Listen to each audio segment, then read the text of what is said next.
light carving through the saltbox house's narrow windows. The men moved through the dwelling with military efficiency.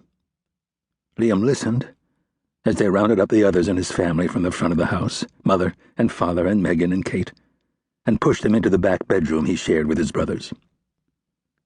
He watched the scene unfold through the crack in the closet door as his parents and siblings were lined up in front of the bed along the far wall. He could read the confusion in their faces, expressions of fear and shock, mixing with the disorientation of being ripped so abruptly from deep slumber. Only his father's face reflected comprehension. Gavin glanced briefly at the closet door and gave a nearly imperceptible shake. Liam fought the urge to emerge from hiding to join his family. The tallest of the intruders stepped forward and addressed Liam's father. "Gavin Kilbranish," he said. It sounded as though he was pronouncing a verdict. "You know who I am?" Liam's father nodded slowly. His expression didn't change. "Then you know why we're here." Gavin nodded again. The man stepped back and turned to one of the others. "He's yours if you want him, lad." The second man walked over to Liam's father, unslung his gun, and drove the butt into Gavin's stomach, doubling him over. Then he swung it upward, connecting with his jaw, and Liam's father crumpled to his knees. He was on all fours, spitting blood into the cracks between the scarred floorboards. It was the first time Liam had ever seen his father at the mercy of another human being. The second man knelt before him and produced a small, weathered book of snapshots. Opening it, he held up a picture of a hard-bitten, middle-aged man. "My da," he said.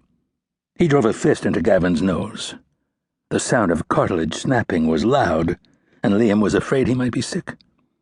The man flipped a page and held up a new picture, this one of a younger man. A shadow of the previous face remained. "My brother, William," the man said. The words still hung in the air as he cracked the butt of his gun down over Gavin's head. His scalp split, and blood flooded forward over Liam's father's face. A new page was flipped, revealing the image of a young woman. "My wife, Anna." The man stood and kicked Gavin hard in the ribs, drawing a wheeze and a grunt. Gavin's spit was now a frightening mixture of blood and mucus. The man stepped back and turned to a final picture that showed the angelic face of a young girl.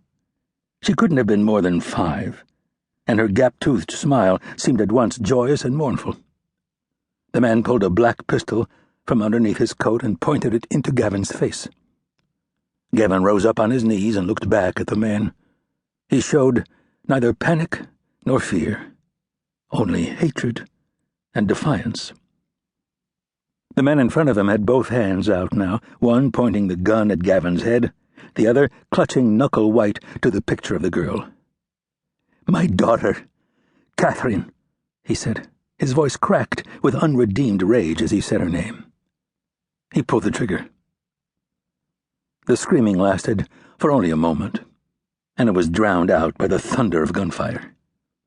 Liam's mother and 4 siblings jumped and danced as the bullets shredded their bodies.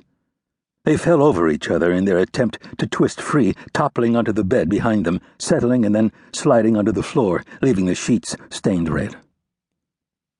At last there was silence. 2 of the men dressed in black moved forward, nudging the bodies with their toes to make sure the family was dead. After a moment, Liam heard a choked sob from the man with the pistol who had killed his father. The tallest of the group, the leader, Liam assumed, slapped him. "We'll have none of that shite," he said. "Bastard had it coming. He knew it. And his wife? His children? It's war. Did he show pity to your family? Besides, do you think this would have ended it for them? It won't be ended until they're all dead, or we are. Which would you have?"